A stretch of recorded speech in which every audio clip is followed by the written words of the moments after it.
Welcome to the Private Practice Pro podcast, a podcast dedicated to helping therapists cultivate success. Here's your host, Kelly Stevens. This podcast is sponsored by Simple Practice. I've been using Simple Practice since 2016, which has helped me run a smooth and profitable private practice over the years.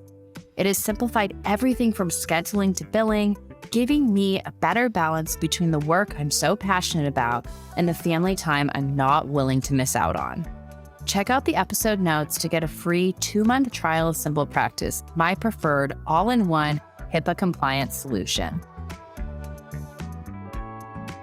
Welcome back, everyone, to the Private Practice Pro podcast. I am so excited to have our guest here, Dr. Tay. Can you, Tay, tell us, well, first of all, do we call you on social media? You go by Doctor Tay, but do you go by Dr. Tay in real life? And give us who you are, where you're sitting, and all of it. Yeah. I literally tell families or people I'm working with, like, call me whatever. So my full name is Dr. Taylor Day. I am a child psychologist specializing in neurodivergent affirming care for autistic children and their families. And I really focus on providing support for the whole family. And I got inspired in this field because I grew up, my brother is 10 years younger than me, and he was diagnosed with autism at 23 months of age. And I just saw the journey he went through and how unsupported in some ways my parents were and me in this journey. And I just knew I wanted to do things differently. So when I launched my practice, that's what I was committed to doing. I love it. I always feel like on this podcast, we talk so much about people's elevator pitch or just like being able to get out exactly what they do. And I'll tell you, that was great. I know exactly what you do. Sometimes, I don't know, sometimes I'll like ramble on for 5 minutes about whatever. And then people forget, but I feel like that's great. So, So specifically, we were talking offline about concierge practice and how your practice is a little bit unique and maybe something that people listening to this podcast haven't necessarily heard of before. So can you give us, we're going to go back in time eventually to kind of how you got to where you are now, but can you just explain to us a little bit about how your practice works on more of a logistical level? Absolutely. So one of the things was when I left academia a little over a year ago, and I knew if I was going to go into private practice or really clinical work that I wanted to have my own private practice. I was kind of in the entrepreneurial space already, but I was like, there are things that I don't like about traditional care that I didn't feel like were serving the patients or the clients and also the clinicians. And so what I realized by being an entrepreneur, I got to set the terms and conditions of my own business. And so where I came up with this idea, I will say there are other practices that are doing this. They're just few and far between. But from, it was called the MD-VIP program, which is a form of direct primary care. So, we're starting to see like pediatricians and primary care physicians offer kind of higher touch, higher quality services. And I was like, why can't I do this for my services? And so what it ultimately comes down to, and we can go more into the specifics. There's a lot of intentionality in this though, is I give patients much greater access to me. For example, parents can text me in between sessions, ask questions, seek support, and my services are designed in that way. I also do a ton of care coordination. This morning, well, literally, you asked me where I'm sitting. I'm literally sitting in a car right now because I was at a family's house this morning and early intervention was there. And this was the first time for, the new early intervention providers. And the mom had asked me like, hey, can you meet them? I can't be there, kind of loop them in on what we're working on. And so that's really, really common in my practice as well. So it's just ultimately what concierge care is it's a different way of doing therapy. I also do diagnostic evaluations to give families greater access, provide more of that comprehensive support. And as a result, I keep a much lower caseload than a traditional therapist would. Okay, so let's say somebody picks up the phone and they talk to you and say, I need help, I need services for my child or for my family, what is that phone call? Like, how are you explaining it to them? Does that make sense? I don't know if I'm explaining the question right, but what happens when they pick up the phone? Yeah. So one little hack, and if other therapists are doing free consult calls, I highly recommend this. I have it where they can book a consult call directly with me. So rather than picking up the phone and calling me or emailing me, they get right on my calendar. And I love doing free consult calls. Yeah. I know you do as well. Yeah, I feel like it's a good match, or figuring out if it's a good match. But then I also feel like, I can kind of lay out how this is different and have that conversation. So my process is, families can go on, book directly into my calendar. And then I will say I have an assistant at this point who's helping me, but I've pre-recorded videos talking about my therapy process and my assessment process. And that's amazing. She'll send the relevant video, and I will say not every parent will watch it ahead of time, but what it allows me to do on this consult call is it's less focused on how I do my services and more focused on what they're needing support on, helping them to feel seen and heard in this process, because that's really important to me. That's amazing. Okay, so in that video, then, does it explain, like, can they book a certain amount of hours per week with you, or is it a set fee for the month, or how does that work? So I bill right now on monthly retainers. And so a lot of times, I have my set offers. For example, one-to-one therapy usually involves 5 sessions a month. And I do that intentionally to make it 5 because we're 4 that are child focused. We're talking about their child, but I want to create that opportunity for parents to get the support that they're needing as well. So we have 1 session a month that is more focused on them. And then I also explain, they have unlimited access to me. And I know for some therapists listening to that right now, they're like, what? Like, do you work all the time? And the answer is no. But they can text and email. And then I let them know, my one-to-one therapy package includes all care coordination. So for example, if there's an IEP meeting, that's just part of the monthly retainer that I do. And so kind of laying that out for them and helping them to understand that, you're not talking to me once a week, I'm really honestly involved in this child's life and the family's life and helping with decision making and being a sounding board. I always joke that, I also have a group therapy model too. And this is something I say commonly with that is instead of going to Google for answers, you get to message me and I can answer things for you. That's amazing. Okay. So how do the boundaries work then? Like, because obviously you don't work all the time. So do you have like certain hours that clients have access to you, or do they just know that you'll likely respond within a day, or how does that kind of work? Yeah, I don't limit them when they can message. I'll put my phone on do not disturb, that type of thing. But I always say, hey, I'll get back to you within 24 to 48 hours. I will say they know that it's not immediate responses. I usually try to respond same day. Honestly, I'm on my phone quite a bit, and so it's easy just to respond to texts. And usually they're pretty quick responses. If it takes more in depth, then sometimes I'll just set aside time, or I will say I'm a little slower with email, for example. I'll sit down and, compose an email. So parents also know that too, that if they need a quick answer, honestly, they just text me and I'll respond when I get a chance. It feels, because I'm in control of it, it actually feels great. And I enjoy doing it. And I will say it's not just questions.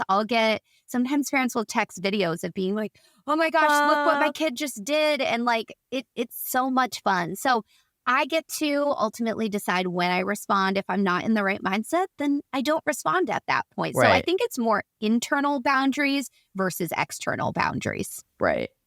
Do you ever use voice memos with your clients? Mm-hmm. Yeah, like they all the time. All know. I know. I feel like for me, people always say like, send me an email, send me an email, send me an email. And I'm like, I always prefer a voice memo over an email or a text. Maybe just because I'm always running around with my kids, but I'm like, just send me a voice memo. I can listen to it while I'm driving. I can do something else. Like I hate sitting down and having to write an email back. I do it, but I hate doing it. Right. You know? Right. Exactly. Hence why like we were texting instead of emailing.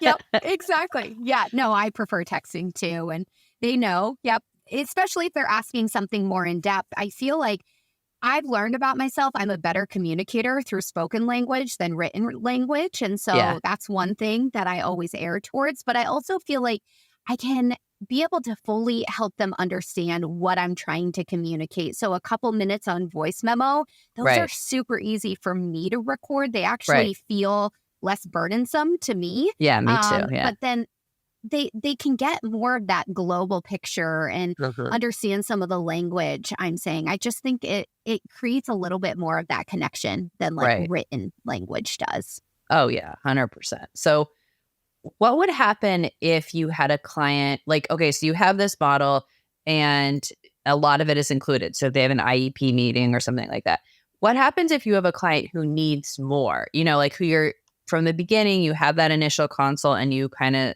suspect like, you know what, they're going to need more of my time than maybe other clients. Do you factor that in or how does that kind of work? So I will say, and then I will answer your question. I think that families actually use this much less than you'd expect them to, at least the families I'm working with. So I've been pretty blown away of how often I'm not getting texts or emails, but I think it's that perceived safety net that feels very valuable, that if they need something, that I'm there. And so I will say, I think the higher end of like intensity is like what I imagined all my clients to be. So at this point, do I really think I've come across a situation where I'm like, okay, they're needing more? No, but I also, I keep a pretty open dialogue. And so I talk about that with families. And, you know, also I don't accept insurance, as probably people are not surprised hearing this model. I couldn't bill for everything. Yeah.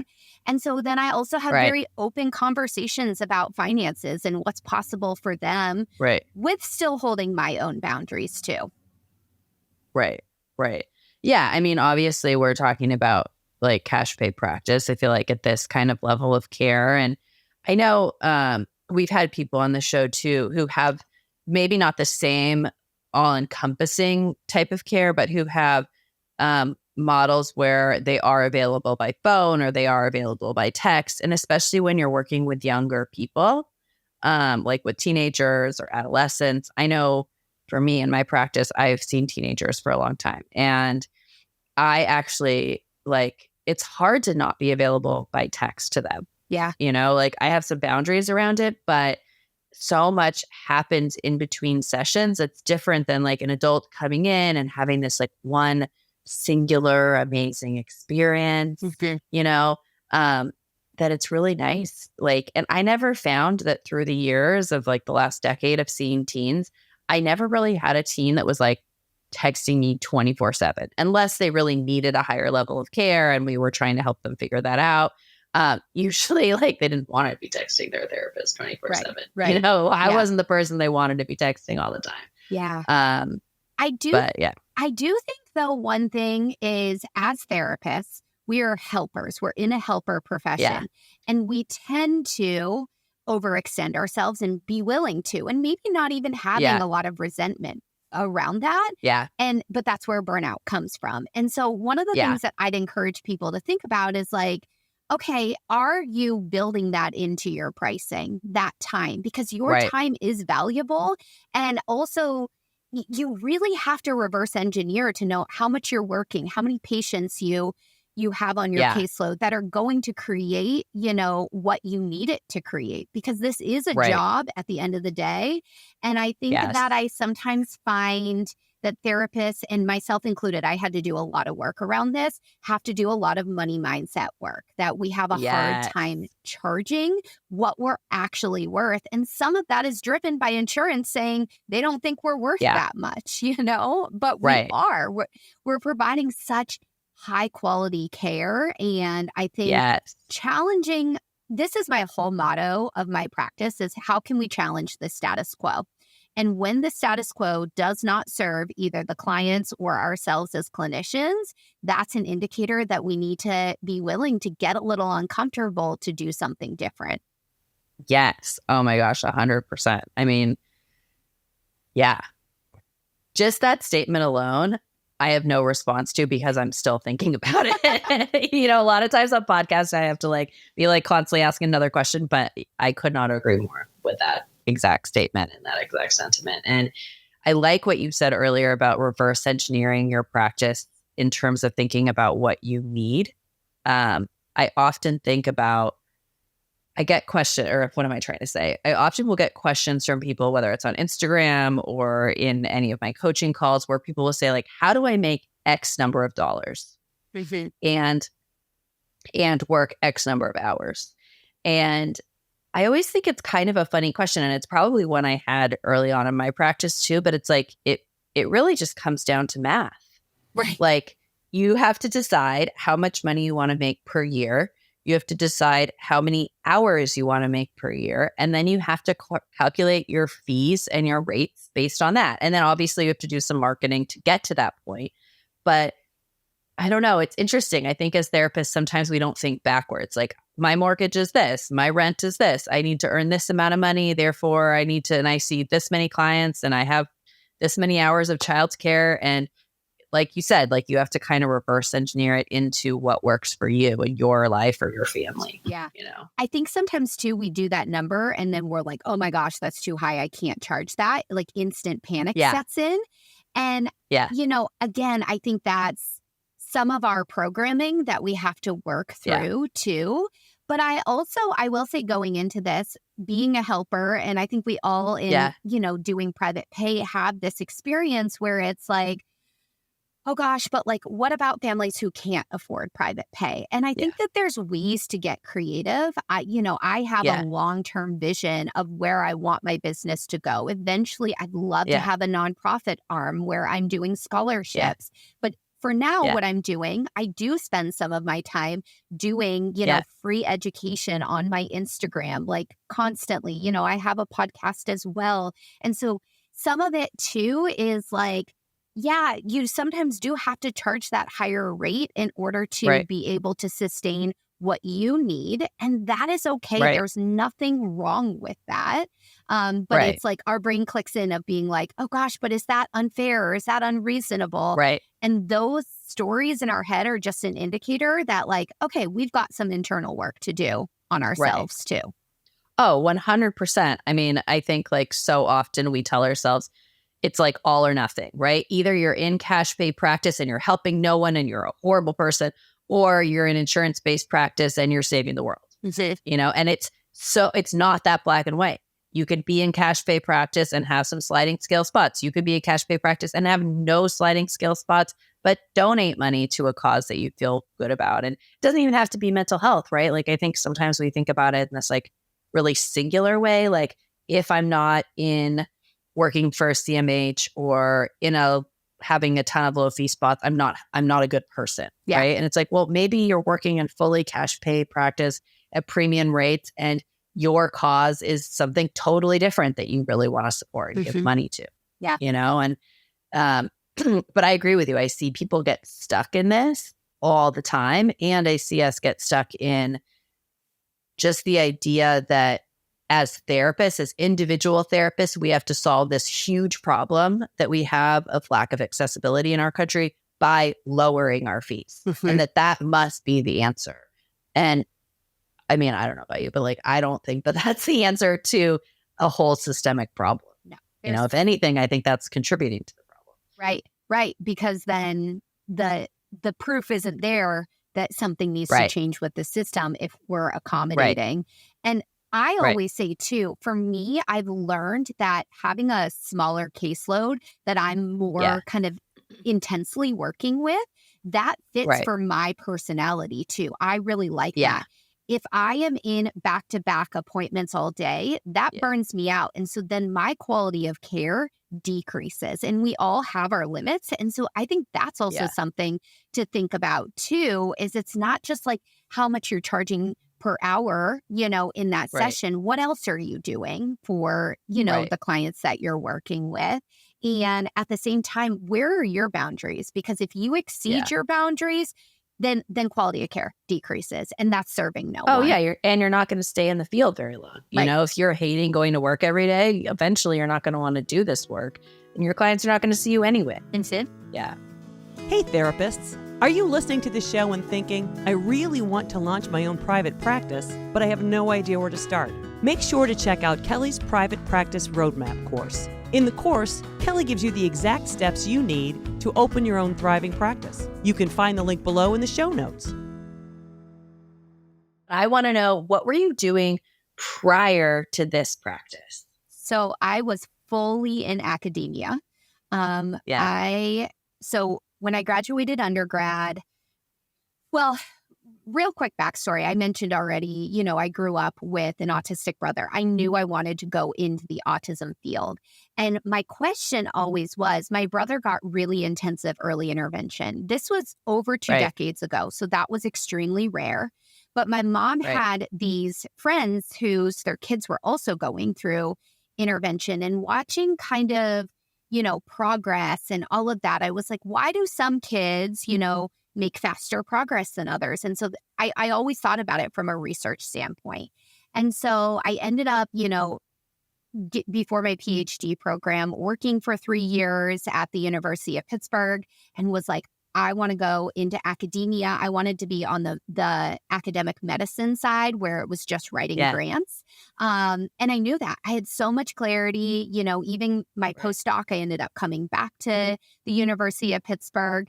And that was the same exact time that the pandemic happened. So I was on my clinical internship when the pandemic hit. I actually, real quick story, 6 years of schooling, and I had to sit in my parents' living room for my graduation ceremony. And my God, the worst, right? But I also look back at that time, and I think I learned how to be more present in myself. By nature, I'm a very high achiever and always want the next thing. And I learned how to actually find joy in what I was doing, and just felt a disconnect from academia. I started to look forward. I did 1 day of clinical work to work towards licensure a week. And I was like, those were the days that I was looking forward to. And so I knew I needed to make a pivot. And I was like, okay, I'm going to full on leave academia. I remember talking to my boss, who was the most supportive human. And I was like, research just isn't for me. And she's like, I've kind of been wondering. I was writing a grant, and I just, the passion wasn't there. And so then I went from academia just into opening my own practice. That was kind of the pathway. Wow. Okay. And then that was in 2020, or when was that? So my practice is only a little under a year and a half old. So that was, I opened my practice in June 2022. I left academia in end of August 2022. I knew, though, I was prepping for it. So I knew that was the plan since February of 2022. But I was on what's called a T32. It's a research grant. And basically I had a payback clause in there that if I left before August 2022, I'd have to pay back every month's salary that I made for leaving early. So I knew I had to stay. But I was like, okay, well, we're going to double down and launch the practice, in my off hours. And so I was able to build that. Oh, that's great. Okay. So did you do part-time private practice while you were still at your full-time job? Yeah, exactly. When did you work? It was so hard. I will say, being in academia, I had a really flexible schedule. So it was more making sure things got done. But I worked a ton, but I also knew it was short term. I was like, okay, I can do this. And, then when I finally... Actually, in August of 2020, I was like, okay, I actually am making a monthly salary that makes this feasible. Luckily, I didn't know. I did this blindly. It could have gone horribly, but luckily it didn't. So, okay, what was the hardest part about initially launching them in those first few months of private practice? To be honest, and I don't mean to be redundant, but I think the money mindset stuff was the hardest, and Yeah. like figuring out how to price things and feel good about things and all Yeah. of that, and like work through some of the foundational business elements too Yeah. of like, this is a business. And it's really interesting being in these Facebook groups. Sometimes I like see conversations from therapists, and I'm like, I sometimes think that as therapists, we forget that if we own our own private practice, we are business owners. And it's, Yes, I think people forget that all the time. Like, Yeah. it's shocking to me. Like, I don't know how, because you pay your taxes each year and you meet with an account. I mean, like, there's very business elements, but I agree with you. People forget. Yeah.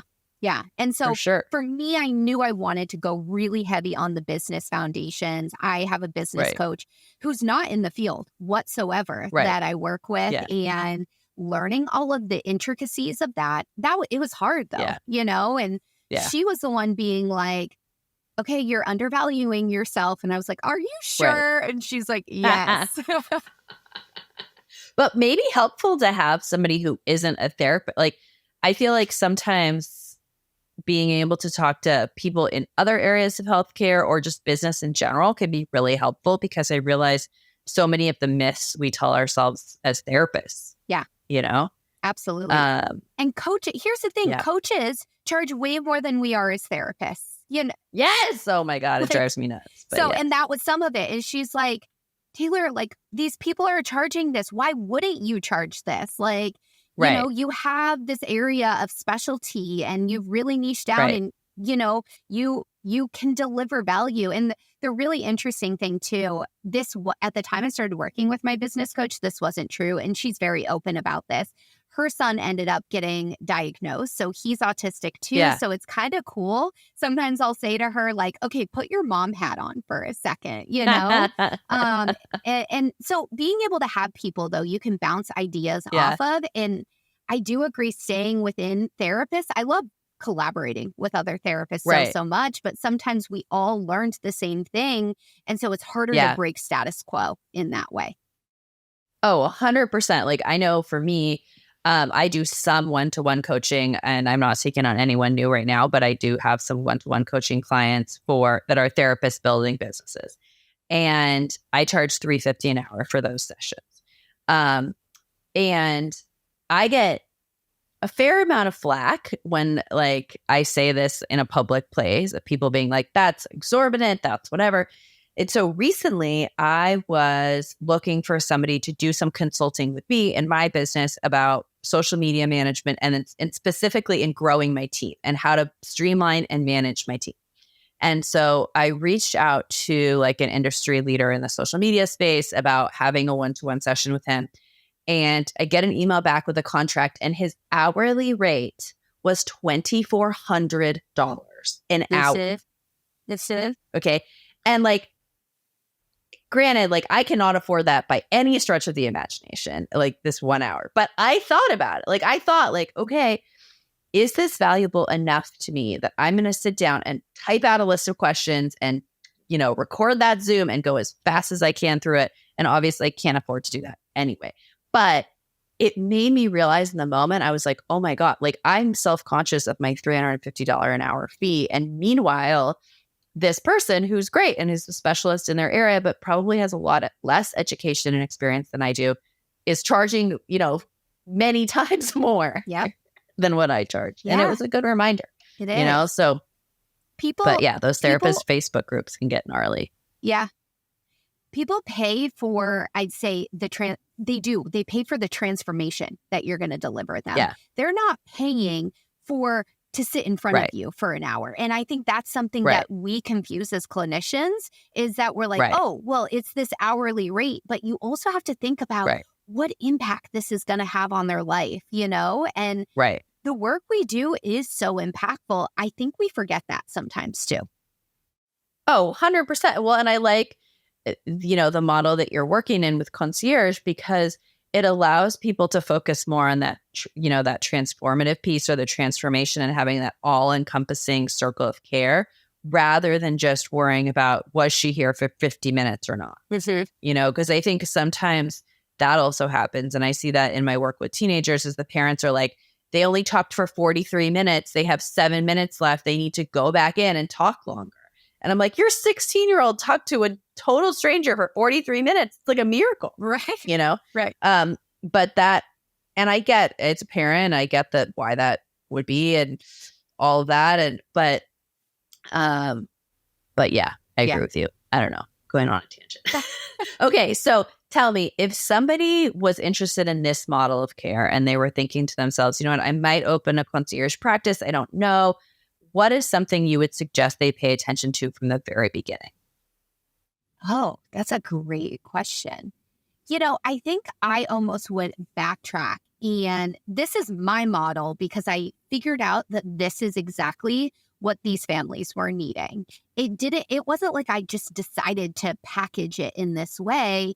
I really evaluated what is needed here. And that's why, you know, I have 5 sessions a month in my, you know, 1-to-1 therapy package is I was like, parents need a space to be able to get their own support, to be able to process things, ask all the worry questions that they have in their head, you know? And so I think taking a step back of the population you're working with, what type of supports are they needing and designing things from there versus trying to take the model and apply it to your population. That's the whole point of concierge is it's tailored, it's, you know, niched. And listen, I have these packages. And like I said, I have a group therapy offer that, you know, it's all done in a group. It's just kind of dialed back, but it follows the same pattern.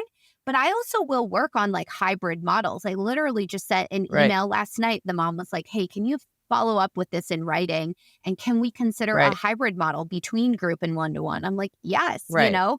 So I'm responding to the need. I'm not saying this is exactly what I want it to be and trying to make it work because it might not work, you know, for your patient population.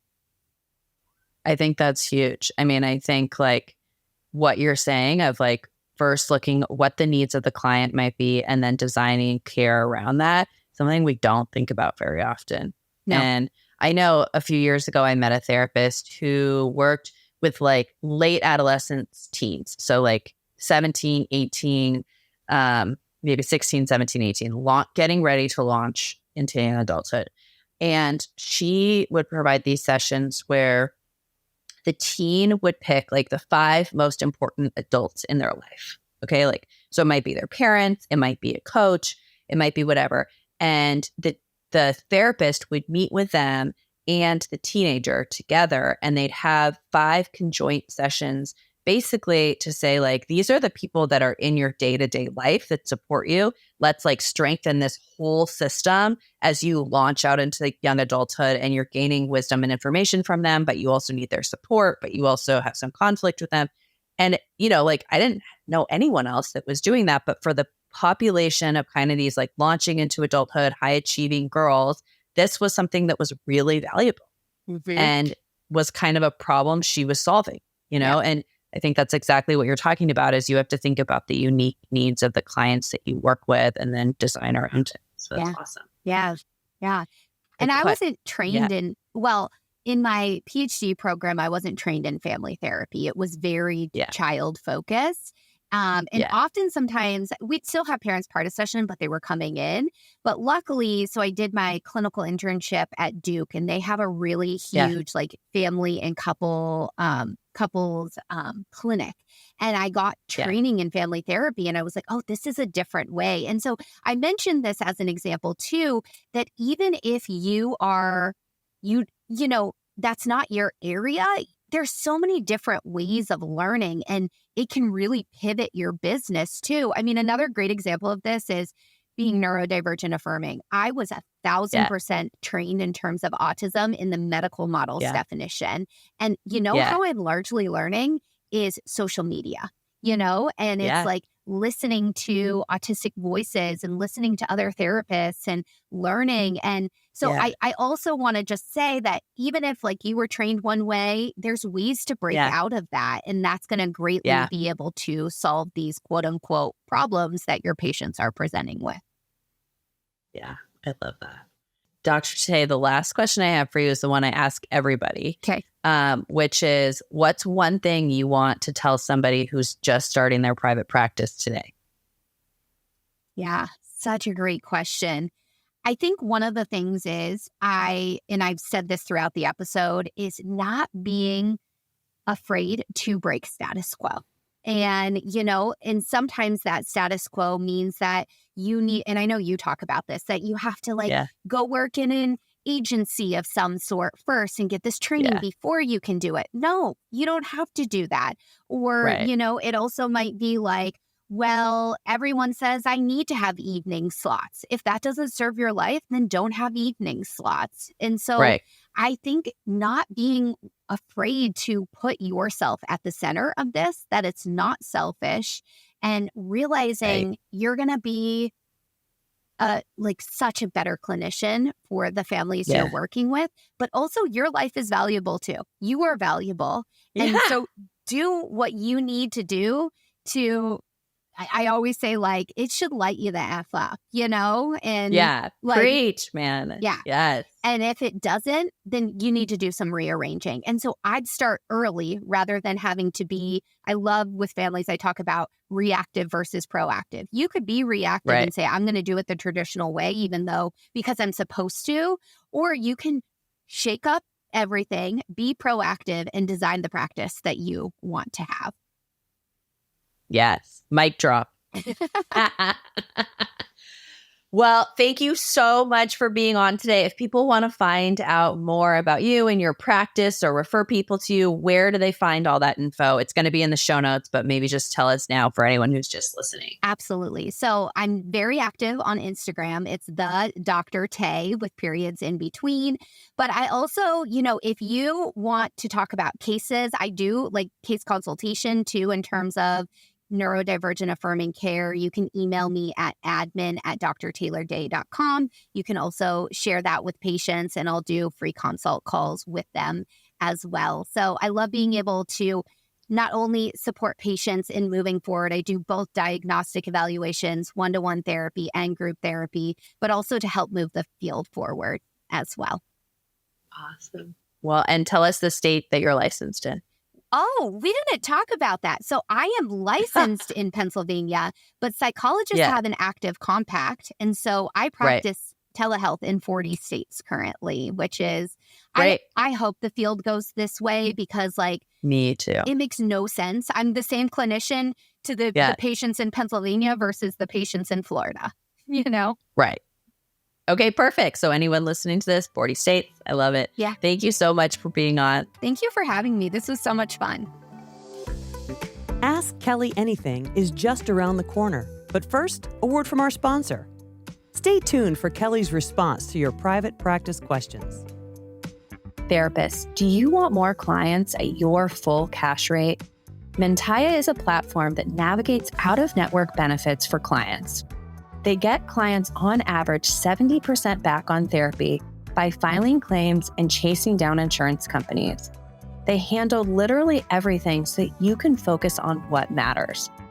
Click the link in the show notes to learn more and get 1 month free using the code PRO. In today's Ask Kelly Anything, we are talking a little bit about picking niche, so I'm going to play today's voicemail. Hi, Kelly. I have a question for your podcast. My question is, how do you figure out your niche when you're still unsure of which population you want to focus on working or which specific niche? I've been working as a school counselor for a while now, for about 15 years, and I recently started my private practice on the side. But although I enjoy working with teens, it's not the only population I would like to focus on working. So I guess my question would be, what do you recommend as far as marketing yourself and your private practice when you're still unsure of your niche and you're still trying to figure it out through getting more experience working with other clients? All right, so this is a great question. This person is asking, how do you, number one, pick a niche when you're interested in lots of different types of clients? And number two, when you're still unsure, how do you market yourself? So this is kind of a two-parter. Let's first go with how do you pick it? So there is no one right way to pick a niche. And I have actually a whole niche workbook on this, which I'll link in the show notes below, that walks you through a lot of different prompts and scripts and that sort of thing about picking your niche. So make sure to check that out. But, the first thing I always tell people is really to listen to the clients and the situations that get you excited. So there are going to be times when you're sitting with a client and you just feel like you're in the flow, you feel like you're really impactful, you feel energized by sitting with them. And even if it's a really tough situation, you feel like, you know what, I'm doing good work here. And when that happens, I want you to write down in a notebook or on your computer some of the characteristics that client might have, whether it's common issues they're facing or an age range, or maybe something that they're struggling with that you're noticing other clients struggling with. And if you start writing those things down, you might start noticing some trends. But that really comes from sitting with a lot of different types of clients, which is often why I tell people that pre-licensure can be a really good time to kind of try out lots of different types of therapy, because something might appeal to you that you didn't necessarily expect.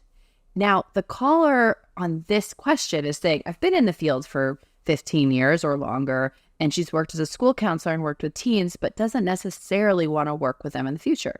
So what I would say is maybe you spend a few months when you first open up your private practice, kind of exploring different niches. Here is the only problem with that. The only problem with that is, often I think of the fact that we just get one or two sound bites for referral sources. So if you go out and you start marketing your practice as kind of a generalist, and then 6 months from now you decide, you know what, actually I'm a specialist in this one area, you're going to have to go back and kind of explain that to your referral sources, and that can feel maybe a little wishy-washy to them or can be confusing to them. So what I might do is pick one or two people who you're going to reach out to about the initial stages of your private practice and let them know that you're kind of a generalist. But don't do a huge marketing push where you reach out to every possible referral source when you haven't really decided what you specialize in. So maybe you start out part-time in private practice. You don't jump in full-time right away, but start out by just talking to one or two referral sources, getting referrals in different areas, and then picking your niche. And then once you've picked it, really jump into full-time practice. I suggest if you're going to be jumping into private practice and you're going to be investing your time and effort into creating this business, I really do suggest that you have a niche pretty early on. It's hard to fill a practice as a generalist. It's a lot easier to fill it when you have a niche. So I suggest whether you work in a group practice first or you just talk to a few referral sources, I wouldn't spread a wide marketing net until you're really certain about who you want to see and how you can help them. I hope this helps. Are you wondering how to promote and fill your private practice? Look no further. Kelly's comprehensive online course, Marketing for Therapists, will equip you with the essential marketing strategies to build a thriving six-figure therapy practice. Don't miss out on this opportunity for success. Check out the show notes to sign up. If you would like to be featured on Ask Kelly Anything, I love getting listener questions from you guys. Anything about private practice goes. And the best way to do that is actually just to give me a call and leave me a question on my voicemail. So I'm going to tell you the phone number right now and make sure to write it down. Here it is, 805-243-8241. I'm looking forward to hearing from you.